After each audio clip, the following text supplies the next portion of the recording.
The autumn of 1914 had bled into winter, dragging the great armies of Europe into a stalemate that few had predicted and none desired.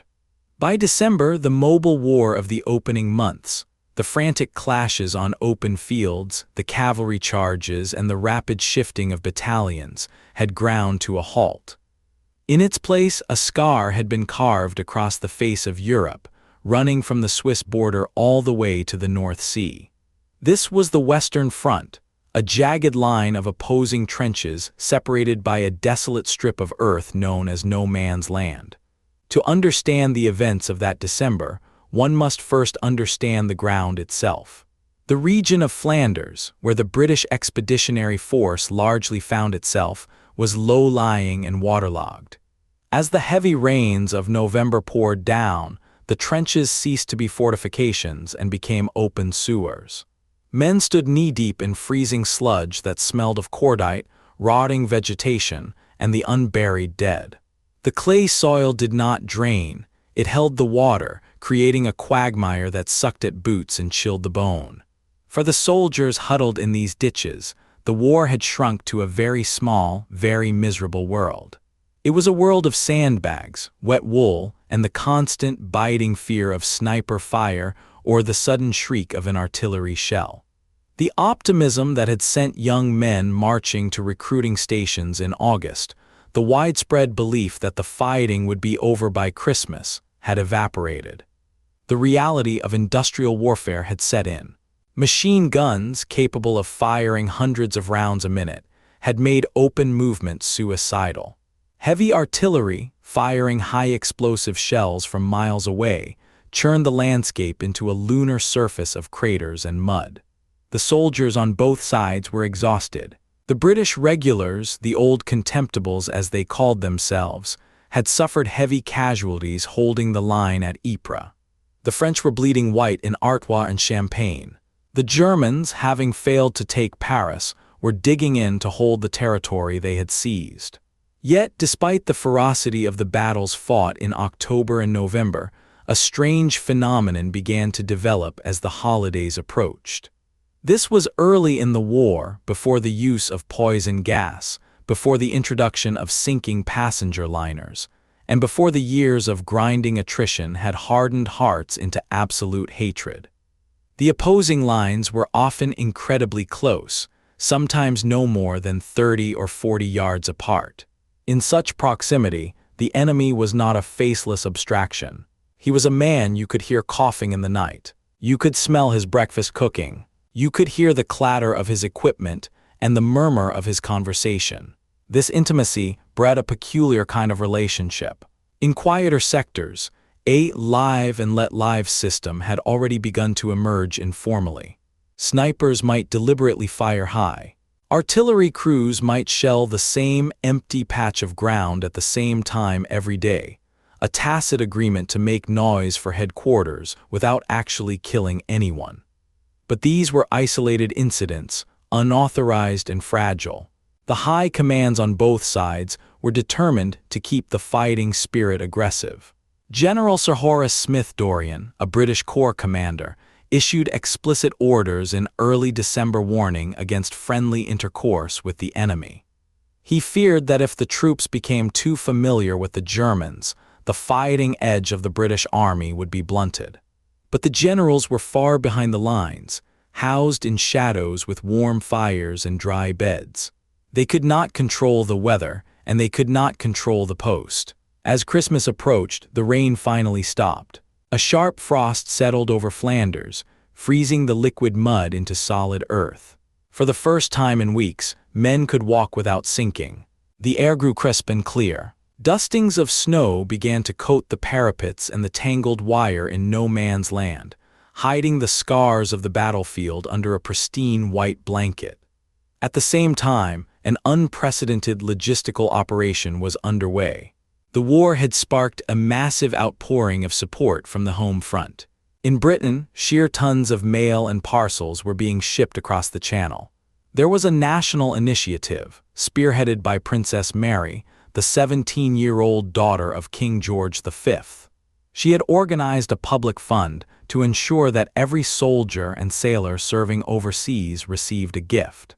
The result was the Princess Mary box, a brass tin containing tobacco, cigarettes, a pipe, and a greeting card. For non-smokers, there were sweets and writing paper. Hundreds of thousands of these tins were moving up the supply lines, along with millions of letters and private parcels from families sending socks, cakes, and winter clothing. The German soldiers were receiving similar treatment.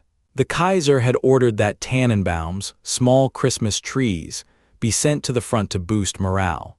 Along with the trees came candles to light them, meerschaum pipes, cigars, and extra rations of sausages and bread. The sheer volume of mail overwhelmed the field post offices on both sides. For a few days, the war was paused not by a treaty, but by the distribution of parcels. Men sat in their dugouts, reading letters from wives and mothers, eating chocolate and smoking fresh tobacco. The arrival of these comforts softened the hard edge of survival. It reminded the men of the civilization they had left behind, a civilization built on order, family, and tradition, specifically the tradition of Christmas. It is important to note that Pope Benedict XV had actually called for an official truce earlier that month. On December 7th, he explicitly asked the warring governments that the guns might fall silent at least upon the night the angels sang. The German government had tentatively agreed, provided the other powers did the same. However, the British and French leadership rejected the proposal. They believed such a pause would allow the Germans to resupply and strengthen their positions. Officially, the war was to continue without interruption. But the front-line soldiers had not been consulted. The sun set on Christmas Eve, 1914, bringing a hard freeze. The sky was clear, filled with stars that shone with a brilliance rarely seen above the industrial smoke of the battlefield. The silence was the first thing many soldiers noticed. The usual sporadic fire of machine guns and the dull thud of mortars had died away. In many sectors, the silence was total, broken only by the crunch of boots on frozen earth. In the British trenches near Armentières and Hoop lines, sentries peered over the parapets, watching for German raiding parties. What they saw instead confused them. Along the German line, small lights were appearing. At first, the British thought it was a trick, perhaps lanterns to guide an attack or flares preparing to launch. But the lights did not move. They sat atop the German trench works, flickering steadily in the windless air. Through binoculars, the officers realized what they were. They were the Christmas trees, the Tannenbaums, dozens of them, lined up along the enemy parapet, their candles burning bright against the dark horizon. Then came the sound. It was not a shout of command or a scream of pain. It was singing. The German voices, deep and resonant, drifted across the narrow strip of no man's land. They were singing Still Nacht, Heilige Nacht. For many of the British soldiers, the tune was familiar, even if the words were not. It was the melody of Silent Night. The British soldiers listened in stunned amazement. The sheer surrealism of the moment, an enemy battalion serenading them with a hymn in the middle of a war zone, was paralyzing. When the German song ended, silence briefly returned. Then, spontaneously, a few British soldiers began to clap. Emboldened, some of the British troops began to sing back. They chose the first Knoll or O Come, All Ye Faithful. The Germans listened, and when the British finished, they applauded in turn. This bizarre concert continued for some time, trading carols back and forth across the killing ground. As the singing died down, the shouting began. Voices called out from the German trenches in broken English. Many of the German soldiers had worked in London before the war as waiters, barbers, or cab drivers. They spoke the language well enough to be understood. "Hello, Tommy," a voice would cry out. "You know shoot, we know shoot. Come over here, Fritz." A British soldier would yell back, half in jest, half in dare. The officers on the British side were alarmed. This was exactly what the High Command had forbidden. They moved down the lines, ordering men to keep their heads down, warning them that it was a trap, that the Germans were trying to lure them out to slaughter them. But the curiosity was overpowering. The hatred that propaganda had tried to instill, the idea of the German as a barbarian, a Hun, was difficult to reconcile with the men singing hymns and lighting candles a stone's throw away. In several sectors, the verbal exchanges grew more specific. A German voice shouted, "If you do not fire, we will not fire." A British sergeant, disregarding his officer's caution, shouted back, "We won't fire if you don't." The tension in those moments was palpable. Thousands of men were gripping their Lee Enfield and Mauser rifles, fingers resting near the triggers, waiting for the crack of a shot that would shatter the fragile peace. But the shot did not come. The candles burned down. The moon rose higher. Then the first physical barriers were breached. It is difficult to pinpoint exactly where it happened first, as the truce broke out spontaneously in different forms along nearly 30 miles of the front. But the pattern was often the same. A brave soul, perhaps driven by the bravado of youth or the fatalism of war, would climb up the fire step and show himself above the parapet. He would stand there fully exposed, a silhouette against the snow and the stars. He held his hands up open to show he carried no weapon. Imagine the courage required for that act. To stand tall in a place where, for months, lifting your head meant instant death. He waited. 10 seconds, 20 seconds. No shot rang out. Seeing this, a German soldier across the way would do the same. He would climb out of his trench and stand on his own parapet. The two men would look at each other across the frozen waste of no man's land, a distance that could be covered in a 30-second sprint. Slowly, cautiously, they stepped down from the safety of their earthworks. They began to walk toward the center of the field. They navigated around the shell craters and the frozen corpses of men who had fallen in previous weeks and could not be retrieved. They walked through the tangle of barbed wire, stepping high to avoid the rusted barbs. Behind them, their comrades watched with bated breath. Hundreds of eyes peered through periscopes and firing slits. If one man panicked, if one nervous sentry squeezed a trigger, the massacre would be instantaneous. But the two figures met in the middle. They stood face to face. The British soldier in his khaki wool tunic and flat cap, the German in his field gray uniform and pickelhaube helmet. They hesitated, perhaps for a heartbeat, and then they did something that defied all military logic and discipline. They shook hands. The sight of that handshake broke the dam. From both sides, men began to pour out of the trenches. It wasn't a charge. It was a gathering. Officers, seeing that they had lost control of the situation, or perhaps succumbing to the human impulse themselves, ceased their shouting. Some even joined their men. By the hundreds, soldiers streamed into no man's land. The space that had been a zone of death became a meeting place. The ground was hard and frosty underfoot, crunching as they walked. The air was cold, causing their breath to plume in white clouds. The language barrier was navigated with gestures, pidgin English, and the few German words the British had picked up. They looked at each other with intense curiosity. These were the men they had been trying to kill for months. They inspected each other's uniforms. They looked at the equipment. "Good cigarette?" a German might ask, pointing to the tin in a British soldier's hand. "Princess Mary," the Tommy would reply, offering a cigarette. "Take it. You have cigar." Bartering began almost immediately. The British had plenty of jam and bully beef, which the Germans found intriguing. The Germans had sausages and cigars, which the British coveted. Buttons were cut from tunics and exchanged as souvenirs. Regimental badges were swapped. Photos of families, wives in stiff Victorian dresses, children sitting on ponies, were pulled from wallets and passed around. "That is my wife," a German would say, pointing to a grainy black and white photograph. "She is in Munich. My girl is in Manchester," the British soldier would reply, showing a picture of his sweetheart. In that exchange, the abstraction of the enemy dissolved. These were not monsters. They were fathers, sons, and husbands.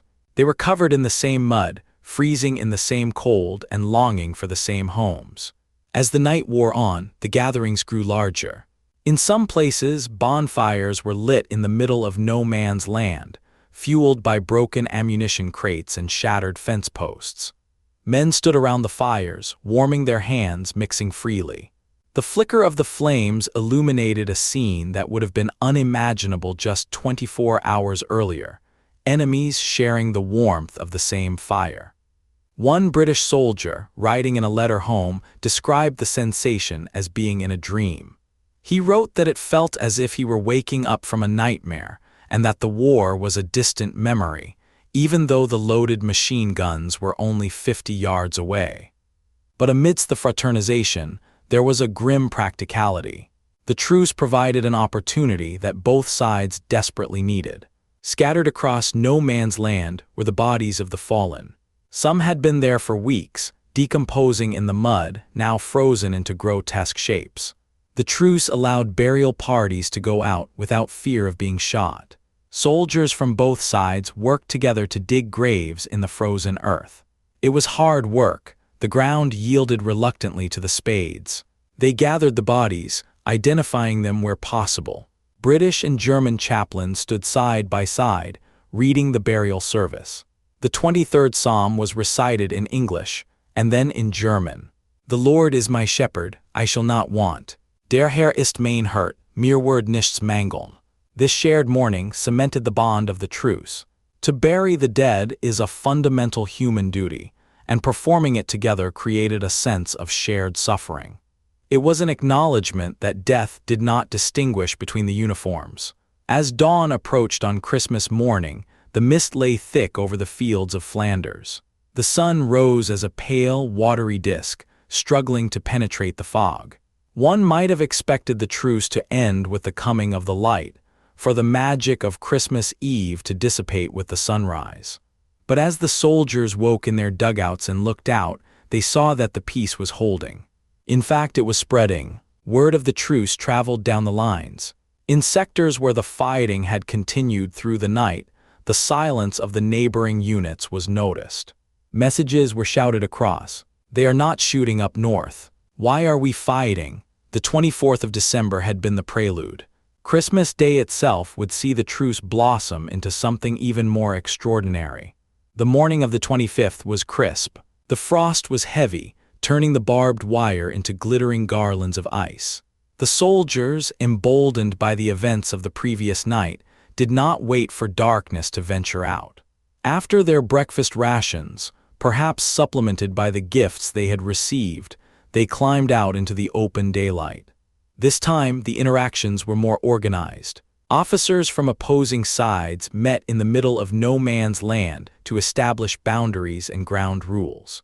They saluted each other, stiffly at first, maintaining military protocol. They spoke in French or English, agreeing that the truce would last until midnight or, in some cases, until New Year's Day. They marked out limits of movement, ensuring that no one used the opportunity to spy on the trench defenses too closely. But the men were less concerned with protocol. The day turned into a bizarre festival. Without the fear of death, the boredom of the soldier's life took over, and they sought entertainment. The most famous legend of the Christmas truce is the football match. For years, history debated whether these games actually happened or were merely myths. But letters and diaries from the time confirm that they did occur, though perhaps not as formal matches with referees and regulation pitches. It usually started with a ball being kicked out from the British lines. A makeshift ball, sometimes made of rags tied together with string, or an empty tin can, or in lucky cases, a real leather football that someone had received in a care package. A Scot from a Highland regiment might kick the ball toward the German wire. A German soldier would kick it back. Soon, dozens of men were chasing the ball across the frozen mud. Coats were piled up to mark goalposts. There were no teams in the traditional sense. Sometimes it was 50 men against 50, a chaotic, scrambling mob trying to force the object through the opponent's goal. The ground was uneven, pockmarked with shell holes and slippery with ice. Men slipped and fell, laughing as they picked themselves up. The boots they wore were heavy, hobnailed trench boots, not soccer cleats. The collisions were rough but good-natured. One German lieutenant, a man named Niemann, later described a match between the 133rd Royal Saxon Regiment and a Scottish unit. He recalled that the Scots wore their kilts over their trousers because of the cold, and that the Germans found this endlessly amusing. He noted that the British were more agile, but the Germans were more enthusiastic. The result of that particular game, according to legend, was 3-2 in favor of the Germans, but the score mattered far less than the act itself. Imagine the scene. Hundreds of young men, the prime of their generation, running and laughing on a field that was designed for their slaughter. The laughter echoed off the trench walls, a sound so alien to the war that it unnerved the staff officers listening from the rear echelons. While the games were played, other groups continued the exchange of goods. A barber from London set up a stool in a shell crater and offered haircuts to Germans. A German juggler entertained a circle of British troops. They compared equipment. The Germans admired the British leather webbing. The British were jealous of the German deep dugouts, which were often reinforced with concrete and had furniture, whereas the British trenches were wet, open ditches. They shared food. A massive feast was improvised in some sectors. The Germans brought out a barrel of beer they had managed to transport to the front. The British contributed plum puddings sent from home. They sat on the frozen ground, cutting slices of pudding and pouring beer into tin mugs, toasting each other's health. "To your health," they said. "Gesundheit." It is a testament to the strange psychology of the moment that they could do this while knowing that, in a day or two, they would be ordered to kill the men they were currently drinking with. But for now, the war was suspended. It was as if the war was a job they had clocked out of for the holiday. Not every sector participated, of course. In some areas, the hatred ran too deep. Units that had seen heavy fighting recently or had lost popular officers to sniper fire refused to hold their fire. In the sector held by the Prussian Guards, the discipline was stricter, and the officers threatened to shoot any man who tried to fraternize. The French, too, were less inclined to fraternize than the British. The Germans were occupying French soil, destroying French villages. For a French soldier, looking across no man's land meant looking at the invader of his homeland. While there were small truces in the French sectors, they were fewer and more reserved. But where the British and the Saxons or Bavarians faced each other, the peace was robust. The Saxons, in particular, were seen by the British as amiable, distinct from the Prussians whom they viewed as the true aggressors of the war. "We are Saxons, you are Anglo-Saxons," one German soldier told a British corporal, appealing to a shared ancient heritage. As the afternoon of Christmas Day wore on, the sky began to darken. The temperature dropped again. The footballers, exhausted and sweaty, returned to their lines. The crowds in no man's land began to thin out. But the truce did not end with the sunset. The connections made during the day had been too strong to sever immediately. As night fell, the singing returned. This time it was more coordinated. British and German units serenaded each other in turns. In one dugout, a British officer sat writing his daily log. He described the silence outside as uncanny. He noted that for the first time in months he could walk upright along the trench line without fear. He could light a cigarette in the open without drawing sniper fire. The stress of constant vigilance, the adrenaline that had been pumping through their veins for weeks, finally ebbed away, leaving a profound sense of relief. However, the news of the truce was beginning to filter up the chain of command, and the reaction was not one of joy. At the headquarters of the British Second Corps, the commanders were furious. They saw the fraternization as a breakdown of military discipline, bordering on mutiny. If soldiers realized that the enemy was just a man like themselves, how could they be motivated to charge a machine gun nest? Orders began to flow down from the generals. Strict orders are to be issued to prevent any recurrence of the conduct of Christmas Day.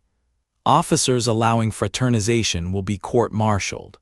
Artillery is to fire a barrage at 0800 hours to demonstrate offensive spirit. But orders written on paper in a warm shadow take time to enforce in a frozen trench.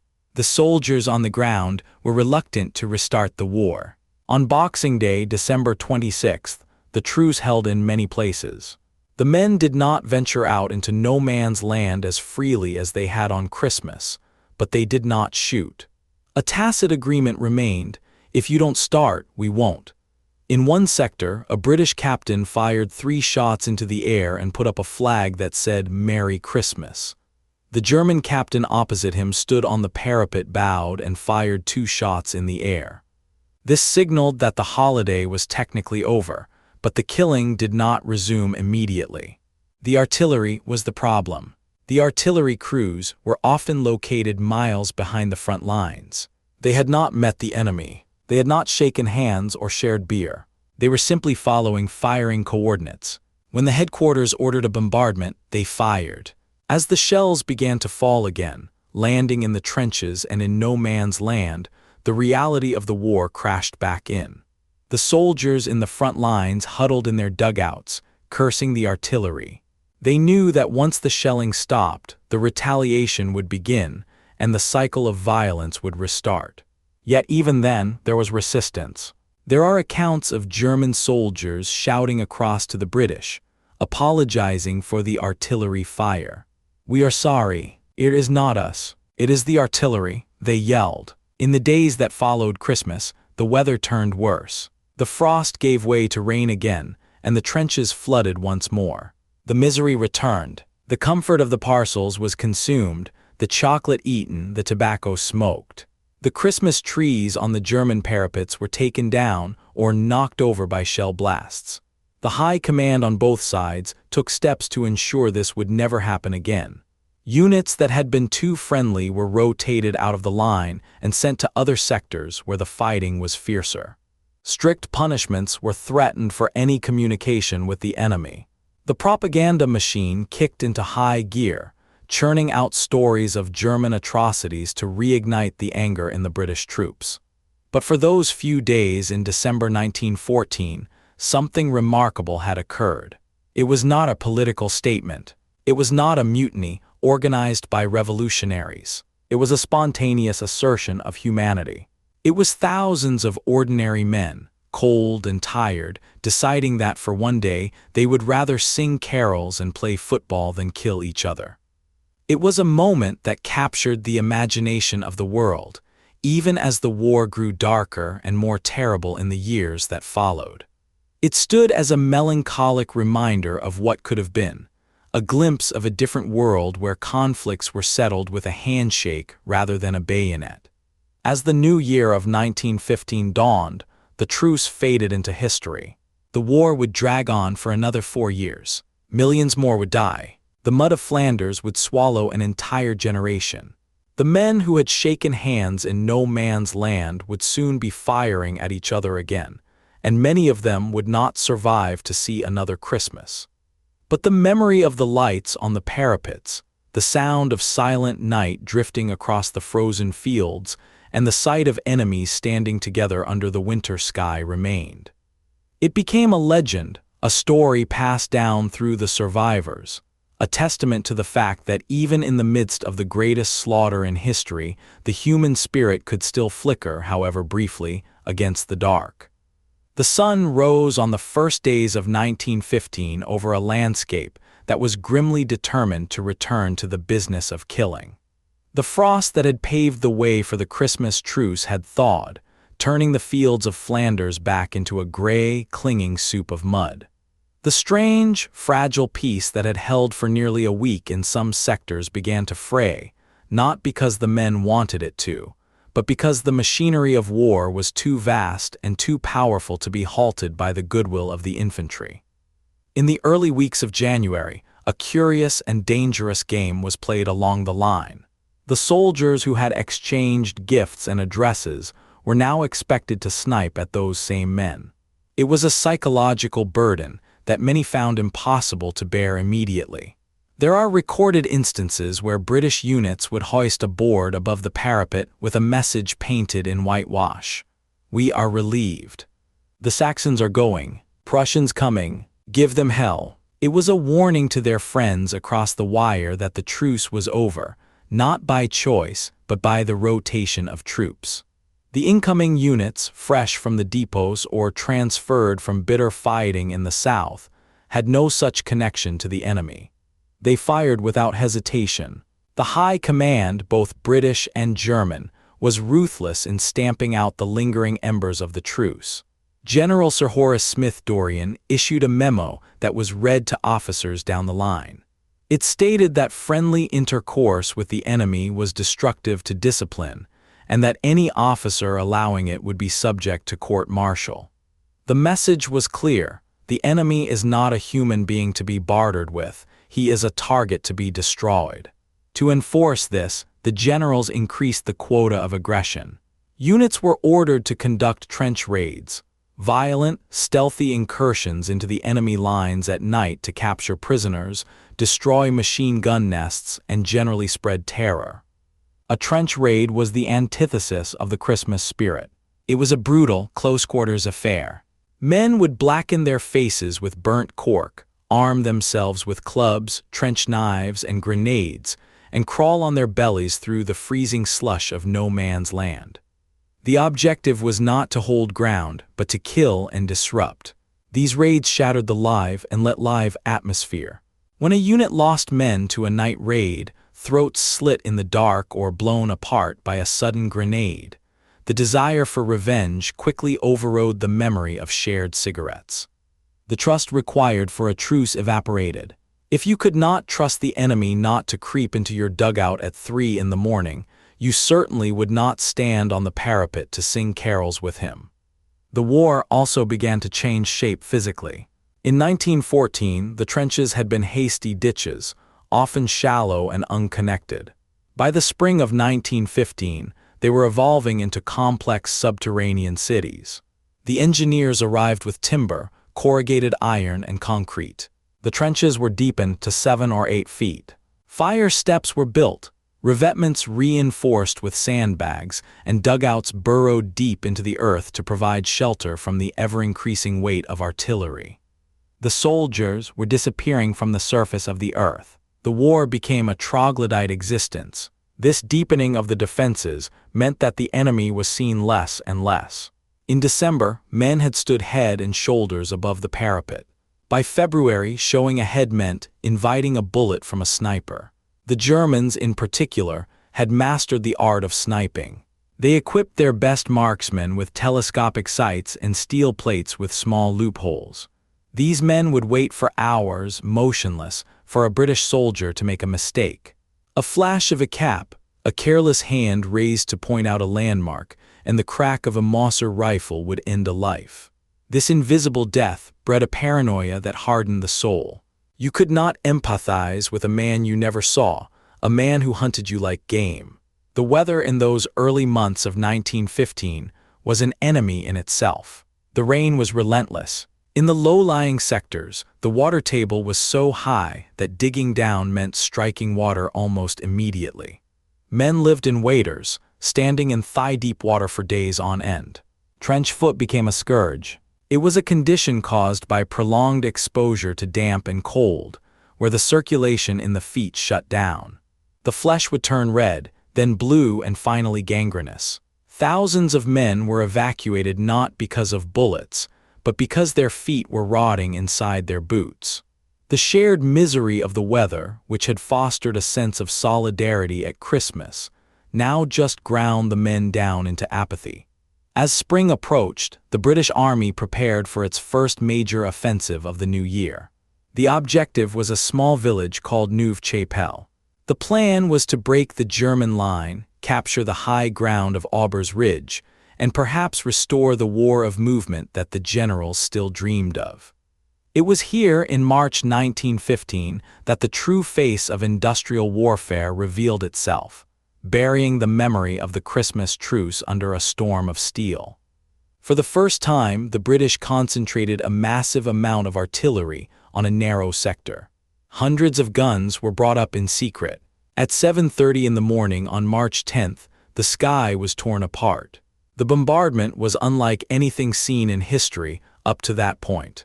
The noise was a physical weight, a continuous roar that shook the ground for miles. Inside the German trenches, there was no escape. The earth heaved and convulsed. Timber shattered, dugouts collapsed, and men were buried alive or vaporized by the concussions. When the whistle blew and the British infantry climbed out of their trenches to attack, they initially found success. The German defenders were stunned, their wire cut, their positions obliterated. The British rushed forward, taking the village of Neuve-Chapelle. But then the friction of war set in. Communications broke down. Telephone wires were cut by shellfire. Runners were killed. Reinforcements were delayed. The Germans, recovering from the shock, rushed reserves to the breach. Their machine guns, set up in craters and the ruins of houses, began to sweep the open ground. The Battle of Neuve-Chapelle lasted only 3 days, but it cost the British over 11,000 casualties. The Germans lost a similar number. For the soldiers involved, the ferocity of the fighting was a revelation. This was not the skirmishing of 1914. This was slaughter on an industrial scale. The idea of shaking hands with the men who were mowing down your battalion with Maxim guns seemed like a fever dream from a different life. The hatred began to set in deep. When you see your friends torn apart by high explosives, the enemy ceases to be Fritz or Saxon and becomes simply the target. However, it was not just the intensity of the fighting that changed the moral landscape of the war.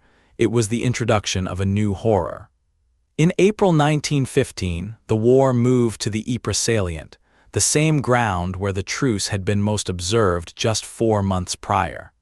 The Germans, seeking to break the deadlock, decided to use a weapon that had been strictly forbidden by international conventions: poison gas. On the afternoon of April 22nd, the French colonial troops, Algerians and Zouaves, holding the line north of Ypres, noticed a strange phenomenon. A greenish-yellow cloud was drifting from the German lines, carried by a gentle breeze. It hugged the ground, flowing into the craters and trenches like a spectral fog. The soldiers watched it with curiosity, unsure of what it was. Perhaps it was a smokescreen for an infantry attack. As the cloud rolled over the parapet and sank into the trench, the horror began. The gas was chlorine. It attacked the moist tissues of the eyes, throat, and lungs. It formed hydrochloric acid upon contact with water. The men began to cough, then to gag. Their eyes burned as if rubbed with chili peppers. They clawed at their throats, gasping for air that was no longer there. Panic, absolute and primal, took hold. Thousands of men broke and ran, dropping their rifles, tearing at their collars, fleeing from the suffocating death. They streamed back toward the rear, their faces twisting in agony, frothing at the mouth. The gap in the line was miles wide. The Germans advanced cautiously behind the cloud, wearing primitive respirators, moving through a landscape of choking, dying men. The use of gas changed the war irrevocably. It was seen by the Allies as the ultimate act of treachery, a barbarous violation of the laws of civilized conflict. The propaganda press in Britain seized upon it. The Hun was no longer just an enemy. He was a monster who used science to poison brave men. The outrage was visceral. How could there be a truce with men who would unleash such a nightmare? The soldiers' attitude hardened into a grim resolve. If the Germans wanted a war of extermination, they would get one. The British and French rushed to develop their own gas masks, pads of cotton dipped in chemicals, then hood-like helmets with mica eyepieces. And eventually they would retaliate with their own gas attacks. The war had crossed a threshold. The chivalry, however imagined it might have been, was dead. Yet even in this darkening world, the human spirit adapted in strange ways. The soldiers developed a culture of survival that was distinct from the orders of their superiors. They learned the rhythms of the front. They knew that the Germans usually shelled the crossroads at dawn and dusk, so they avoided them at those times. They knew that certain sectors were quiet and others were active. In the quiet sectors, a shadow of the truce persisted, though it was never as open or joyous as Christmas 1914. It became a pragmatic agreement. We won't shell your latrines if you don't shell ours. We won't fire at your ration parties if you let ours pass. It was a secret contract between the lower ranks hidden from the officers. A British sentry might see a German soldier walking above the trench line to fetch water. Technically, he should shoot him. But if he shot him, the Germans would retaliate with mortars, and the British sentry might be killed in the exchange. So he looked the other way. It was not friendship, it was mutual self-preservation. But the war was growing larger, consuming more of the world. In the spring and summer of 1915, the conflict expanded beyond the trenches of France and Flanders. To the south, Italy joined the war on the side of the Allies, opening a new front of brutal mountain warfare in the Alps. To the east, the Russians and Germans were locked in a titanic struggle across the vast plains of Poland and Ukraine. And in the Mediterranean, the British launched an ambitious, ill-fated invasion of the Gallipoli Peninsula. For the soldiers on the Western Front, news of these distant campaigns was essentially rumor. Their world was defined by the sandbag wall in front of them and the support trench behind them. The summer brought new miseries to replace the cold. The heat in the trenches could be stifling. The smell of the battlefield, which had been suppressed by the winter frost, returned with a vengeance. The unburied dead in no man's land bloated and decomposed. Flies appeared in clouds, tormenting the living and feeding on the dead. Rats, grown to the size of cats, infested the dugouts, scurrying over sleeping men's faces in the dark. The war had become a sensory assault.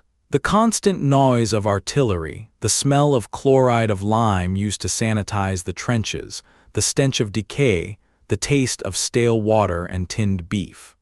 It was a grinding, monotonous existence, punctuated by moments of sheer terror. The British Army was also changing. The old professional army, the men who had been there in 1914, was largely gone, dead, wounded, or promoted to train the new recruits. In their place came the volunteers of Kitchener's army.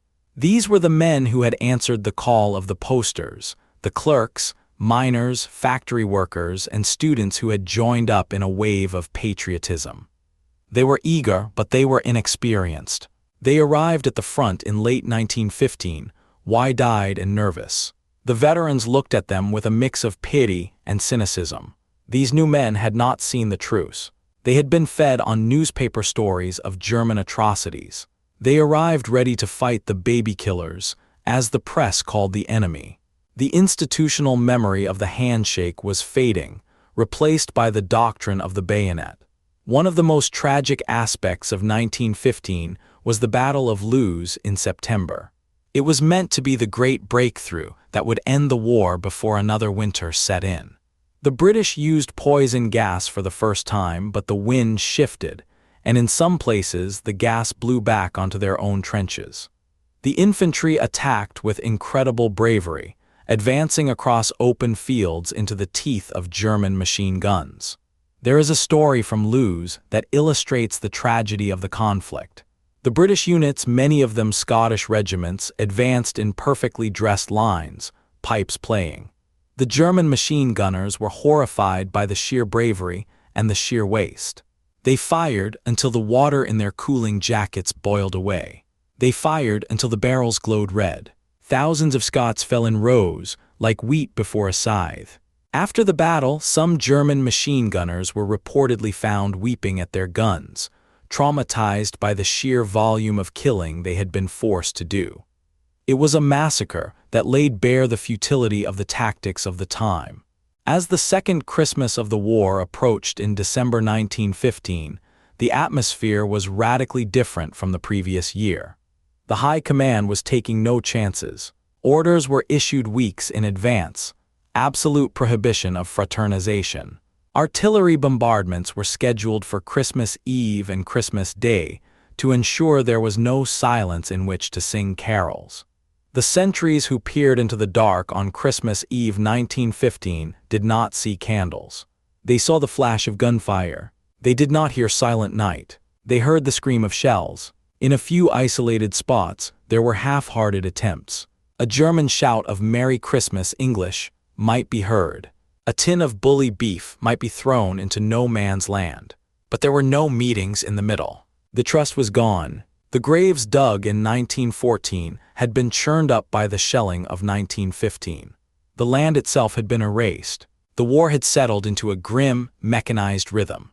It was no longer a clash of men, it was a clash of material. It was a war of production, of how many shells could be made in Birmingham or Essen and railed to the front. The individual soldier had become a cog in a machine of death, his life expectancy measured in weeks or months. Yet the story of 1914 persisted in the minds of the men who had been there. It became a secret history, whispered in dugouts when the officers were out of earshot. "I was there," a sergeant might say to a terrified new recruit. "I shook hands with M. They're just blokes like us. Poor sods want to go home just as much as we do." These whispers were dangerous. They suggested that the war was not inevitable, that it was a choice made by leaders, not a necessity of nature. But the momentum of the war was now unstoppable. The nations of Europe had invested too much blood and treasure to turn back. They demanded victory to justify the sacrifice, and so the machine ground on. The year 1916 loomed on the horizon, promising even greater horrors. The names that would come to define the futility of war, Verdun, the Somme, were yet to be written in blood. But the innocence was gone. The transition from the 19th century war of movement and chivalry to the 20th century war of attrition and total destruction was complete. The Christmas Truce of 1914 stood as a lighthouse behind the soldiers, a receding beam of light as they sailed further into the storm. It was a reminder that they had once been men who could choose peace, before they became soldiers who had to wage war. As winter deepened again, the British Army began to take over more of the line from the French. They moved into the chalk uplands of the Somme, a quiet sector of rolling hills and woodlands that had seen little fighting. Here the preparations began for the big push that was supposed to win the war in the summer. Millions of men were gathering. Mountains of supplies were piling up. The scale of the coming violence was beyond human comprehension. But before we speak of the Somme, we must understand the underground war that was raging beneath the feet of the soldiers. It was a war of silence and terror, fought by men who were not soldiers in the traditional sense but miners. They were the tunneling companies, the clay kickers. The geology of Flanders and northern France was a mix of clay, sand, and chalk. Both sides quickly realized that if they could not break through the enemy lines above ground, they would go under them. They recruited coal miners from Wales, Durham, and the Ruhr Valley. These men were brought to the front not to fire rifles, but to dig. It was a claustrophobic nightmare. The tunnels were narrow, dark, and poorly ventilated. Men worked in shifts, hacking at the face of the tunnel with pickaxes and grafting tools, passing the spoil back in sandbags. They worked in absolute silence. If the enemy heard you digging, they would dig a countermine. They would tunnel toward the sound of your pick, place a camouflet, a small explosive charge, and blow your tunnel in, burying you alive. The listening post was the most terrifying job in the war. A man would sit at the end of a tunnel deep underground, with a stethoscope pressed against the tunnel wall, listening for the faint tap-tap-tap of the enemy miners. It was a game of cat and mouse played in the pitch black. If the tapping stopped, it meant the enemy had stopped digging. And if they had stopped digging, it meant they were loading explosives. You had minutes to evacuate before the earth swallowed you. This underground warfare culminated in the actions around Hill 60 and later, the ridges of Messines. But in 1915, it was a constant, gnawing fear. Infantrymen in the front lines would lie awake at night, pressing their ears to the floor of the dugout, wondering if the faint vibration they felt was a truck passing miles away or a German mine being packed with ammonal right beneath them. The psychological strain was immense. In 1914, the danger was horizontal, bullets and shells coming from across the field. By 1916, the danger was omnidirectional. It came from the air, where aeroplanes were now strafing trenches. It came from the ground in the form of gas. It came from below in the form of mines. There was no sanctuary. This total encirclement of death created a new kind of camaraderie. It was not the fraternization with the enemy, but a fierce, tribal loyalty to one's own platoon. The men you served with became your family. You shared everything: parcels, water, fear, and lice. The mateship of the trenches became the only thing that kept men sane. They fought not for king and country, not for the abstract defense of democracy or the balance of power, but for the man standing next to them. They fought so that their friends would not die alone. And so, the war settled into its long, grinding middle phase. The old contemptibles of the original army were gone. The naive volunteers were hardening into cynical veterans. The world had turned gray and brown. The color had been drained out of life, leaving only the mud and the khaki. But even in this desolation, there were moments of surreal beauty. The poppies, resilient and defiant, began to bloom in the disturbed earth of the shell holes. Their bright red petals stood in stark contrast to the drab devastation, a symbol that nature did not care about the quarrels of men. They grew in the thousands, carpeting the graves of the unburied, a silent vigil for the fallen. In the rear areas behind the lines, life went on with a jarring normality.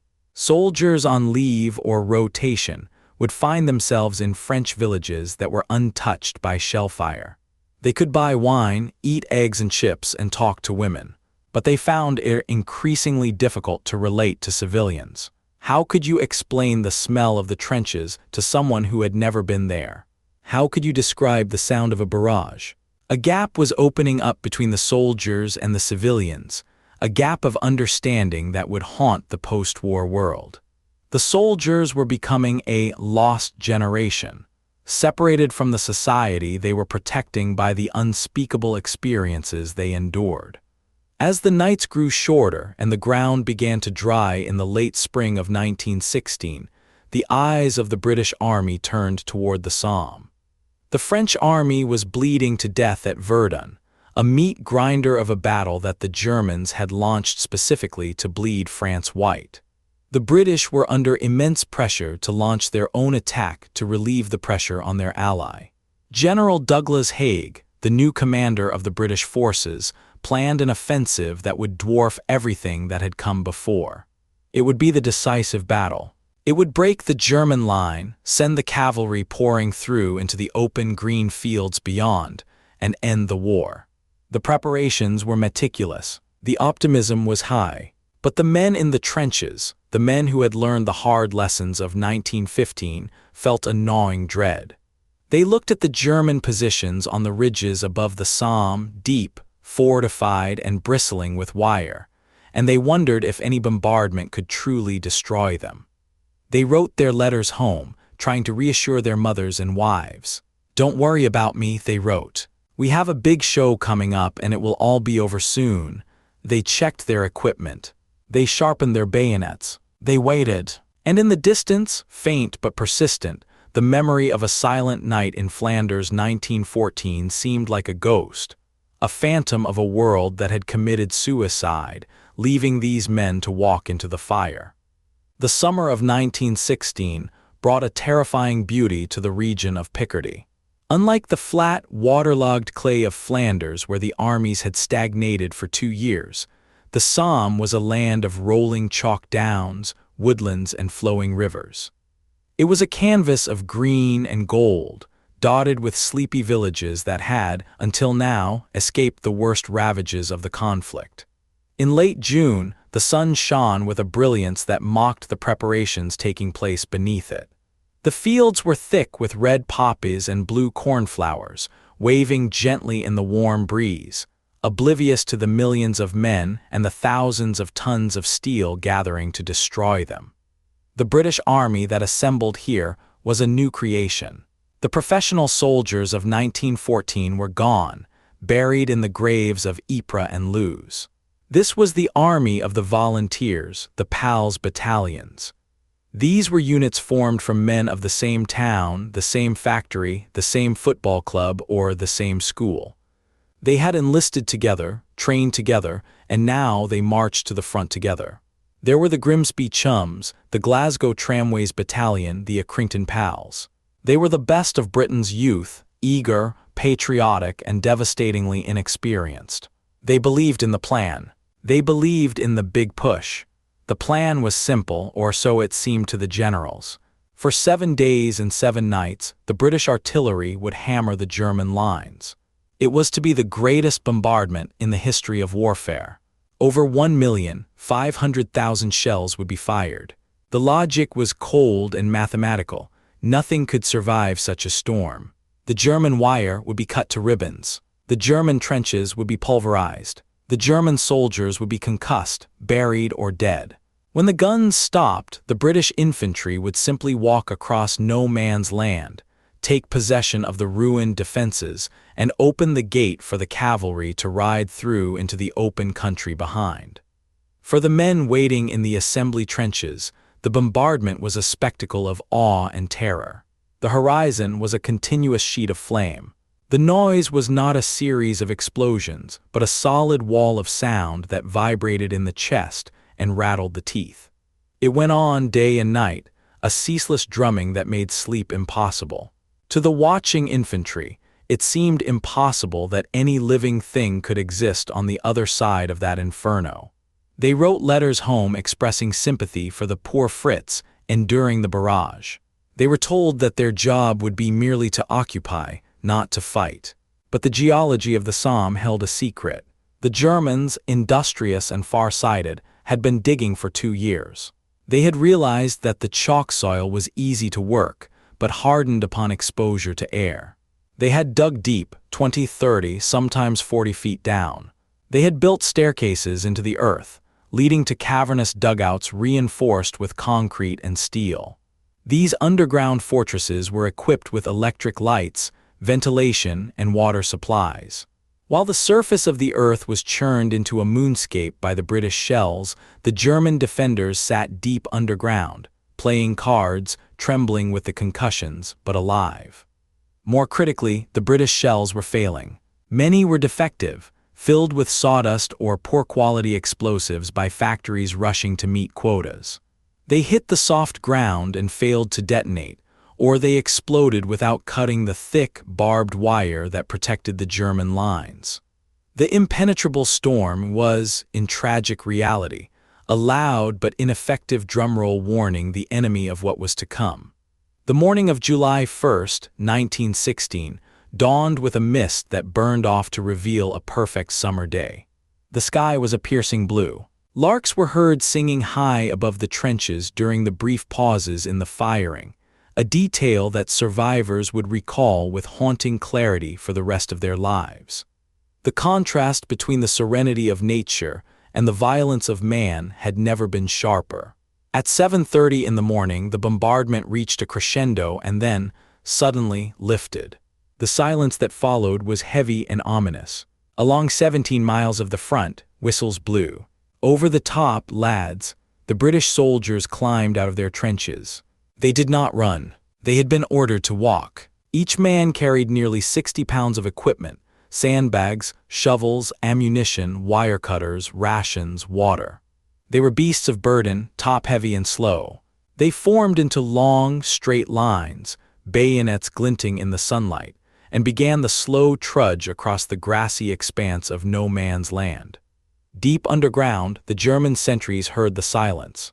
They knew what it meant. "They are coming," the cry went up. German soldiers, dazed but determined, grabbed their rifles and machine guns. They rushed up the steep staircases from the dugouts. They dragged their heavy Maskenenguer 08 machine guns onto the parapets of their ruined trenches. They looked out and saw an unbelievable sight. Thousands of British soldiers were walking toward them, lined up as if on parade, moving at a slow, steady pace across the open ground. The German gunners did not need to aim. They simply traversed their weapons back and forth. The slaughter that ensued is difficult to describe in human language. It was mechanical execution. The British lines began to waver and fall, not by ones and twos, but in whole sections. Men were cut down like wheat before a scythe. The pals' battalions, the neighbors and brothers, died together in the same instant. In front of the village of Thiepval, the Ulster Division rushed forward with incredible bravery, only to be caught in the crossfire. At Beaumont Hamel, the Newfoundland Regiment attacked and was effectively wiped out in 30 minutes. Of the 800 men who went over the top, only 68 answered the roll call the next day. The wire, which was supposed to be cut, was intact. Men bunched up against the tangled thickets of rusted metal, desperate to find a way through, and were cut to pieces by the machine guns. By nightfall on July 1st, the British Army had suffered 57,470 casualties. 19,240 men were dead. It was the bloodiest day in the history of the British Army. The medical services were overwhelmed. The dressing stations were awash in blood. The big push had advanced in most places, nowhere at all. But the battle did not stop. In modern war, a disaster is not a reason to halt. It is a reason to double down. The generals could not admit failure. They argued that the attrition was wearing the enemy down. And so the Battle of the Somme continued, not for a day but for months. The beautiful summer landscape was systematically erased. The woods, High Wood, Delville Wood, Mammoth's Wood, were reduced to splintered stumps that looked like broken teeth against the sky. The green fields were turned into a vast, churning sea of white chalky mud. The heat of July and August baked the battlefield. The smell became the defining characteristic of the Somme. It was the sickly sweet stench of thousands of unburied bodies rotting in the sun, mixed with the acrid tang of cordite and the chemical reek of gas. Flies swarmed in black clouds. They covered the food, the faces of the living, and the wounds of the dying. Rats gorged themselves. The war had descended into a level of squalor that stripped away any remaining romanticism. The soldiers who survived July 1st were no longer the eager volunteers. They were hardened survivors. They learned to live with death as a constant companion. They learned to dive into shell holes at the whine of an incoming projectile.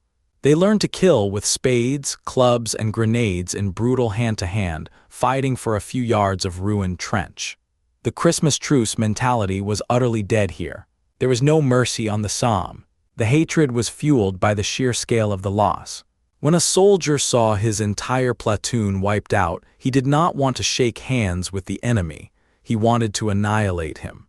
The Germans, too, were suffering. They called the Somme the bloodbed, the bloodbath. Their doctrine of holding every yard of ground meant that they were constantly counterattacking, throwing men into the British artillery fire to retake insignificant patches of mud. As the battle dragged into September, the British decided to unveil a secret weapon. It was a desperate attempt to break the deadlock, to find a technological solution to the tactical nightmare of the machine gun. On the 15th of September, at the Battle of Flers-Courcelette, a strange mechanical noise was heard in the mist. It was a grinding, clanking roar that sounded like a dragon waking up. Out of the fog emerged shapes that defied logic. They were massive, diamond-shaped steel boxes, crawling on caterpillar tracks. They had no wheels. They crushed barbed wire beneath their treads. They spanned trenches. Guns protruded from side sponsons, spitting fire. These were the tanks, the Mark I. To the German soldiers facing them, they were terrifying. Bullets bounced off their steel hide. They rolled inexorably forward, crushing machine gun nests and terrorizing the infantry. "The devil is coming," men screamed, fleeing from the iron monsters. But inside these machines, the conditions were hellish. The crew of 8 men shared the space with a massive, roaring engine. The heat was unbearable, often reaching 120 degrees. The air was filled with carbon monoxide fumes and the splash of white-hot metal flakes when bullets struck the outside armor. The noise was so deafening that orders had to be communicated by hitting the driver with a wrench. They were slow, moving at walking pace, and they were mechanically unreliable. Many broke down before they even reached the German lines. Others became bogged down in the deep mud. Yet the tank marked a turning point. It was the death knell of the old world. The cavalry, with their lances and sabers, were now obsolete, though they would linger on for a while. The horse had been replaced by the internal combustion engine. The war had become fully industrialized. It was now a conflict of engineers and mechanics as much as soldiers. The Battle of the Somme finally ground to a halt in November 1916.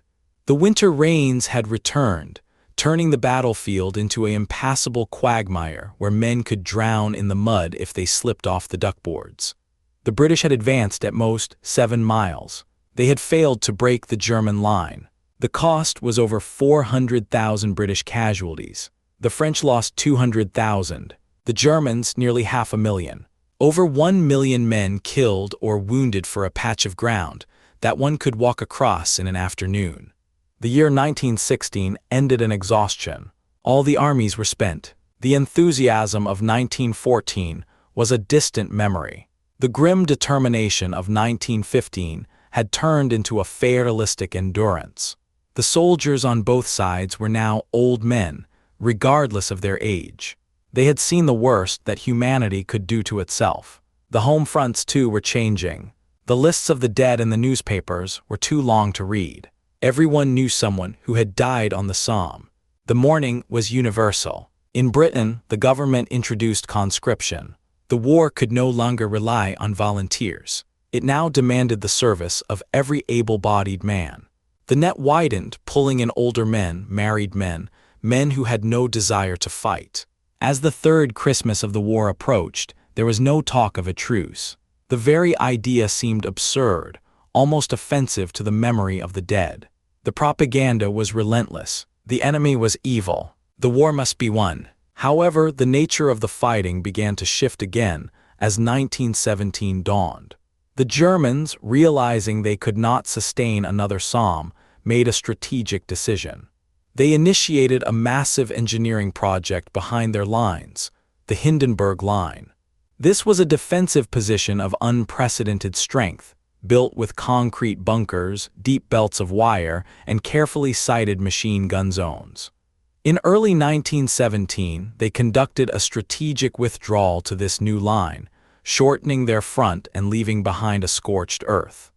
They poisoned wells, cut down orchards, blew up bridges, and booby-trapped the ruins of villages. The British advanced cautiously into this wasteland, wary of traps. The war of movement flickered briefly to life again as they pursued the retreating Germans, but it soon slammed into the concrete wall of the Hindenburg Line. The focus of the war then shifted north again, back to Flanders, back to Ypres. The British High Command, led by Field Marshal Haig, believed that one more great push could win the war. They set their sights on the ridges surrounding Ypres, culminating in the village of Passchendaele. If the Somme was the graveyard of the volunteer army, Passchendaele would become the graveyard of hope. It is remembered as the Battle of Mud. The summer of 1917 in Flanders was uncharacteristically wet. The artillery bombardment, even heavier than on the Somme, destroyed the intricate drainage systems that the Flemish farmers had maintained for centuries. When the rains came in August, the water had nowhere to go. The battlefield dissolved. It became a swamp of glutinous, sucking clay. This was not mud as we know it. This was a living, malevolent substance. It swallowed artillery pieces whole. Mules carrying ammunition would slip from the wooden tracks and sink until only their nostrils were visible, then disappear. Men wounded and falling into shell holes did not bleed to death. They drowned. There are horrific accounts of soldiers slipping into the slime, and their comrades being unable to pull them out, watching helplessly as they slowly sank, begging to be shot rather than suffocate in the filth. The fighting at Passchendaele was a slow-motion nightmare. Men attacked through waist-deep sludge, their rifles clogged, their bodies caked in clay. To move 100 yards took an hour. The German pillboxes, made of reinforced concrete, sat like islands in this sea of mud, their machine guns sweeping the struggling figures. And yet, amidst this horror, the individual soldier continued to endure. The Tommy developed a distinct character. He was cynical, grumbling, and irreverent toward authority, but fiercely loyal to his mates and stubbornly refusal to give up. He developed a dark humor, a gallows humor that became a shield against insanity. If you know of a better ole, go to it. It became the caption of a famous cartoon by Bruce Bairnsfather, depicting two soldiers in a shell hole while shells exploded around them. It captured the mood perfectly. A resignation to the terrible reality mixed with a refusal to despair completely. The soldiers communicated in a slang that was a mix of French, Hindi, from the old regular army's time in India, and English. They talked of blighty home, of going west dying, of sen ferry Anne, saw ni fate reen it doesn't matter. This language separated them further from the civilians back home. They were a tribe apart. By late 1917, another major player was entering the stage, though their presence was not yet fully felt. The United States had declared war on Germany in April. The vast industrial power and fresh manpower of America promised to tip the balance. But raising and training an army took time. For the weary French and British troops, the Americans were a distant promise. The Yanks are coming, they said, but for now they had to hold the line alone. The year ended with the Battle of Cambrai in November 1917. Here, the tanks were used en masse for the first time, nearly 400 of them attacking together over firm ground. They smashed through the Hindenburg Line, ringing bells in London for a victory. But the victory was short-lived. The infantry could not keep up, the tanks broke down, and the Germans counterattacked with a new tactic: stormtroopers. These were elite German units, lightly equipped, trained to bypass strong points and infiltrate deep into the rear areas, causing chaos. It was a foreshadowing of the blitzkrieg tactics of the next war. The Germans retook much of the ground lost. The stalemate returned. As the fourth Christmas of the war arrived in December 1917, the mood was one of utter exhaustion. Russia had collapsed into revolution and withdrawn from the war, freeing up hundreds of thousands of German troops to move to the Western Front. The Allies knew that the spring of 1918 would bring a massive German offensive, a last-ditch attempt to win the war before the Americans arrived in force. The soldiers huddled in the frozen trenches of the salient and the Somme, looking at the gray sky, knowing that the storm was coming. The memory of the Christmas Truce of 1914 was now 3 years old. It belonged to a different epoch. The men who had played football in no man's land were mostly dead. The officers who had shaken hands were skeletons in the soil. The war had consumed everything. It had consumed the landscape, the economy, and the youth of Europe. It had consumed the very idea of chivalry. What remained was a grim, mechanical contest of endurance. But even in the deepest darkness, the human connection could not be entirely extinguished.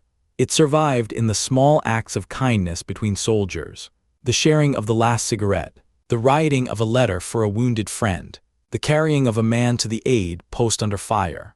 The truce had shifted from a fraternization with the enemy to a profound, unspoken covenant of brotherhood among the men in the trenches.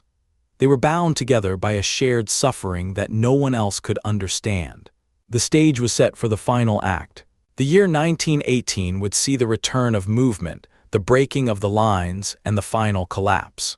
But before the end there would be more blood, more mud, and more sorrow. The world held its breath, waiting for the spring offensive, waiting for the end of the long, long night. The spring of 1918 arrived not with the gentle greening of the earth, but with a shroud of dense, white fog.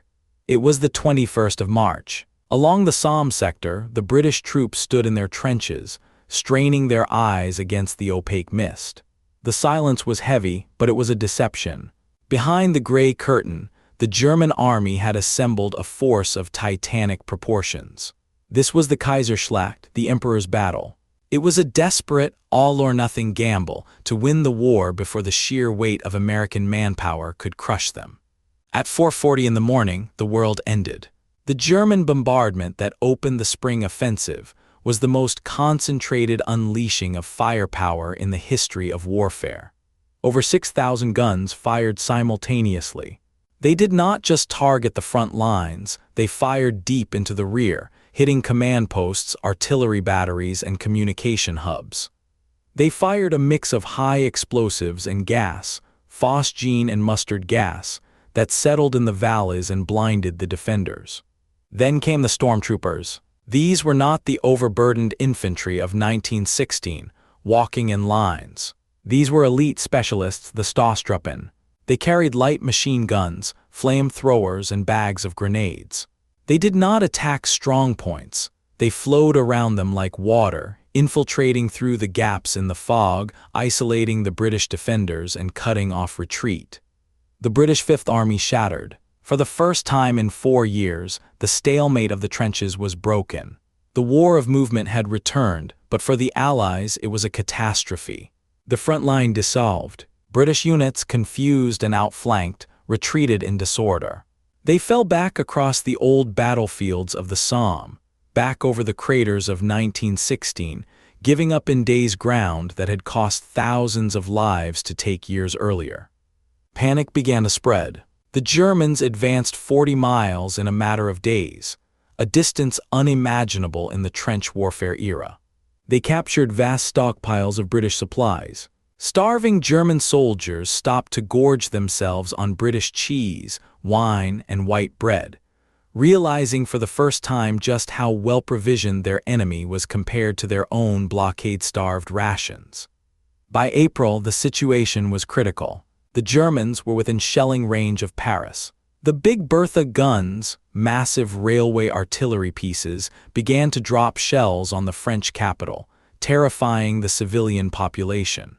Field Marshal Haig, the British commander, issued his famous backs-to-the-wall order.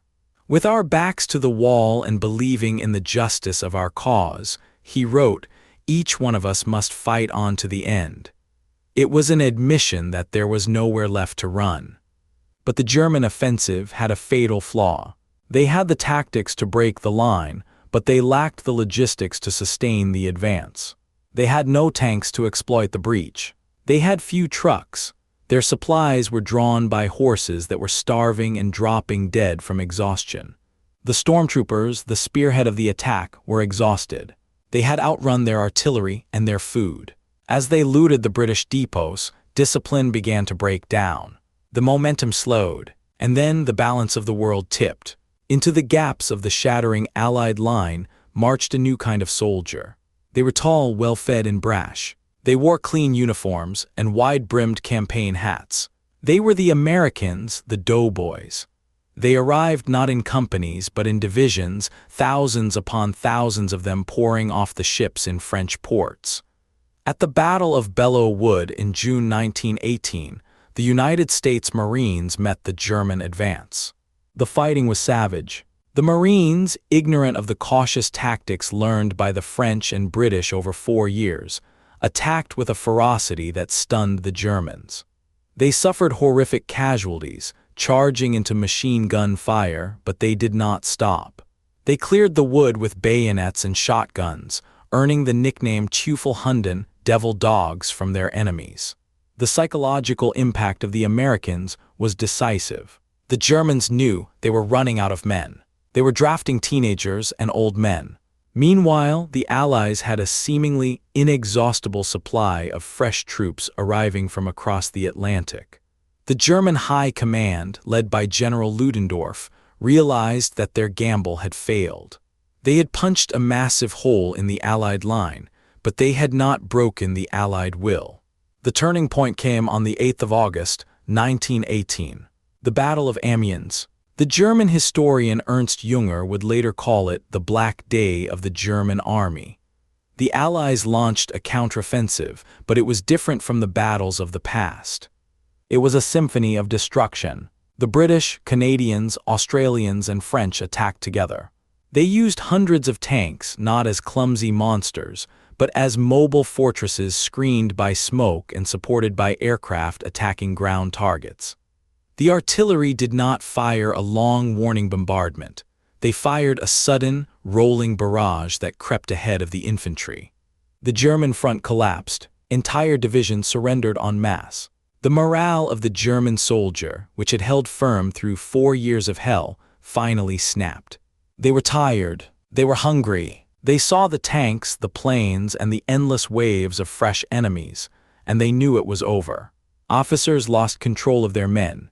Retreating troops shouted, "Strike breakers," at reinforcements moving up to the line, accusing them of prolonging a lost war.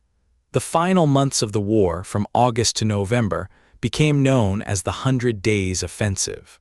It was a relentless drive by the Allies, pushing the Germans back, mile by bloody mile.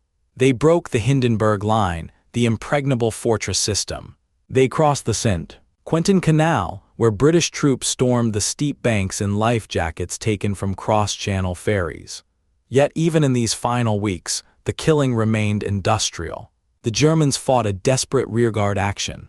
Their machine gunners, often left behind to cover the retreat, fought to the death. The gas shelling continued, and a new invisible enemy stalked the trenches, the Spanish flu. The influenza pandemic of 1918 struck soldiers on both sides with terrifying speed. Young men, strong and fit in the morning, would be dead by evening, their faces turning a dark blue as their lungs filled with fluid. In the crowded troopships, the hospitals, and the dugouts, the virus killed indiscriminately. It added a layer of apocalyptic dread to the end of the war. It seemed as if nature itself was trying to finish what the artillery had started. By November, Germany was crumbling from within. The naval crews at Kiel mutinied, refusing to sail on a suicide mission. Revolution broke out in the streets of Berlin and Munich. The Kaiser, Wilhelm II, the man who had been the face of the enemy for 4 years, abdicated his throne and fled into exile in the Netherlands. The German government, now a republic, asked for an armistice. The negotiations took place in a railway carriage parked in a quiet forest clearing at Compiègne, north of Paris. The French Marshal Foch, stern and unforgiving, dictated the terms. They were harsh. Germany had to hand over its heavy guns, its submarines, its aircraft, and its railway stock. They had to withdraw immediately from all occupied territory. The document was signed in the early hours of November 11, 1918. The ceasefire was set to begin at 11 o'clock that morning, the 11th hour of the 11th day of the 11th month. The tragedy of those final hours is one of the most poignant chapters of the war. The commanders knew the fighting would stop at 11. Yet in many sectors, the order was given to keep fighting until the very last minute. Some officers wanted to capture one last village, one last bridge, or simply to punish the enemy a little more. Artillery batteries fired off their remaining shells so they wouldn't have to cart them back. Private Henry Gunther, an American soldier, is widely considered the last man killed in action in World War I. At 10:59 in the morning, 1 minute before the peace, he charged a German machine gun post. The Germans, knowing the war was seconds from ending, reportedly waved him back, trying not to shoot. But he kept coming, firing his weapon. They shot him. He died instantly. 60 seconds later, the guns fell silent. The silence that descended on the Western Front at 11 o'clock was described by many as being louder than the noise. For 4 years, the air had been filled with the roar of explosions, the crack of bullets, and the scream of shells. Men had lived in a soundscape of violence. Suddenly it was gone. In the front lines, the reaction was not the cheering jubilation seen in the cities of London, Paris, and New York. The soldiers were too exhausted, too numb. They climbed out of their trenches and stood in the open, looking at the German lines. Slowly, hesitantly, the scenes of Christmas 1914 were reenacted, but without the joy. German soldiers stood up. British, French, and American soldiers stood up. They looked at each other across the wasteland. There was no football this time. There were few carols. There was just a profound, bewildering sense of survival. They walked out to meet each other, swapping cigarettes, trading souvenirs, but mostly just staring. "It's finished," a German officer said to a British captain. "It is all finished." The landscape they stood on was a ruin. The towns of Flanders, Ypres, Passchendaele, Messines, were gone, pulverized into brick dust. The forests were splintered stumps. The fields were churned mud filled with iron and bone. The cost of the war was beyond comprehension. Nearly 10 million soldiers had died. 21 million were wounded. Millions of civilians had perished from starvation, disease, and artillery fire. 4 empires, the German, the Austro-Hungarian, the Ottoman, and the Russian, had collapsed. The map of the world had been redrawn in blood. The soldiers who came home were different men. They were the lost generation. They returned to a world that wanted to celebrate victory, but they carried the silence of the trenches within them. They found it hard to talk to those who hadn't been there. How could they explain the mud? How could they explain the gas? How could they explain the feeling of losing your entire class of school friends in a single afternoon on the Somme? Many of them found solace only in the company of other veterans.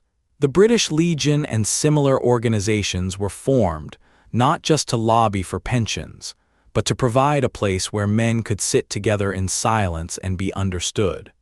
In the years that followed, the cemeteries began to rise along the Western Front.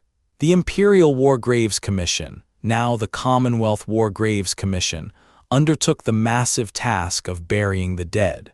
They built calm, orderly gardens amidst the chaos of the old battlefields. Rows of uniform white headstones, regardless of rank, stretched to the horizon. A soldier of the Great War, known unto God, read the inscription on thousands of them, men whose bodies had been shattered beyond recognition. Among these graves, the memory of the Christmas Truce of 1914 took on a mythic quality. As the years passed and the bitterness of the conflict softened slightly into history, the story of the football match and the carols became a beacon. It was the one moment of light in a 4-year tunnel of darkness. It reminded the world that the war was not a clash of monsters, but a tragedy of men. It reminded us that beneath the uniforms, beneath the propaganda and the nationalism, the soldiers on both sides were fundamentally the same. They were the young men who had shaken hands in the snow, who had shared their food, and who had buried their dead together. The Christmas Truce proved that peace was not just a treaty signed by generals in a railway carriage. Peace was a natural state of the human heart, a state that had to be actively suppressed by the machinery of war. Today, if you walk the fields of Flanders, the trenches are mostly gone, filled in by farmers and time. The grass has grown back. The cows graze where the machine guns once stood. But in a few places, the scars remain. At the St. Ivan Memorial, near the site of the famous football match, there is a simple cross. Visitors still leave footballs and poppies there. And every Christmas, we retell the story. We tell it not to glorify the war, but to mourn it. We tell it to remember that for one brief, shining moment, humanity conquered hatred. We remember the silence of that night, the light of the candles, and the voices singing Still Nacht. It serves as an eternal question posed to future generations. If the men who were ordered to kill each other could find a way to make peace in the middle of hell, why can we not find it in the comfort of our own times? The war ended in 1918, but the echo of that carol, singing across the frozen mud of no man's land, has never truly faded away. It remains the most powerful and haunting legacy of the Great War.